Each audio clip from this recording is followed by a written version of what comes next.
Internationally awarded liberos na sina Don Makandili Katindig and Kyla Atienza hindi nga ba makakapaglaro sa pagsisimula ng PVL? Bernadette Pons namataan di umanong naglaro bilang isang libero ng Creamline Coal Smashers? Samantala, Mafi Galanza and Thea Bea Bonafé kumpirmado na sa CCS. Pero bago natin pag-usapan ang lahat ng yan, please consider subscribing to my channel and hit the notification bell to be notified whenever I post a new video.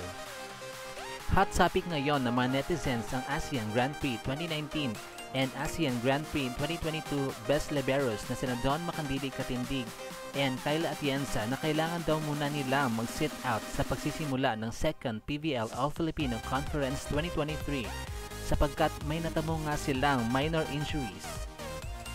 Dahil sa pangyayaring ito, may mga hindi pa tiyak na bali-balita na di umano namataan si Bernadette Pons na naglaro bilang libero for Creamline Coal Smashers sa mga naging tune-up games nila recently.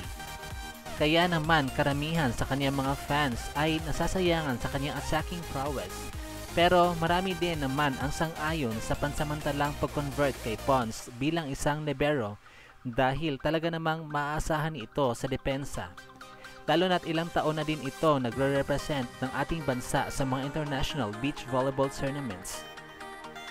At kailangan niya rin talagang gampanan ang pagiging isang libero buhat nga ng hindi inaasahang pangyayari sa tatay ng backup libero ng CCS na si Ella De Jesus.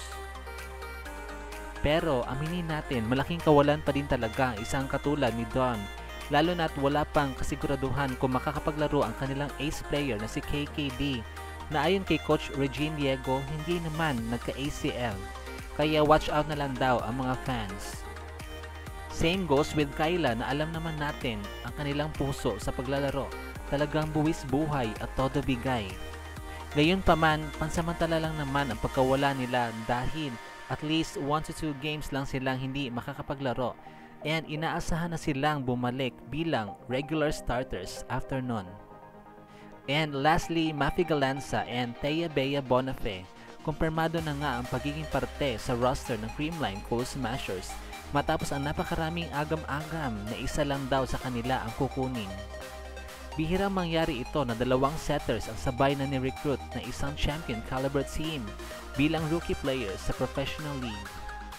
Kaya abangan na lang natin kung magiging pantay ba ang ibibigay sa kanila na playing time knowing that sila lang ang new addition sa Team Good Vibes. At kung paano mag-step up ang backup liberos ng dalawang powerhouse teams na to knowing that hindi nga muna makakapaglaro ang kanilang starting liberos. Dito ko na nga po tatapusin ang video na ito. Thank you so much for watching. Huwag niyo po kalimutan mag-subscribe sa aking channel to be in the know about the latest snippets with regards to Premier Volleyball League. Bye!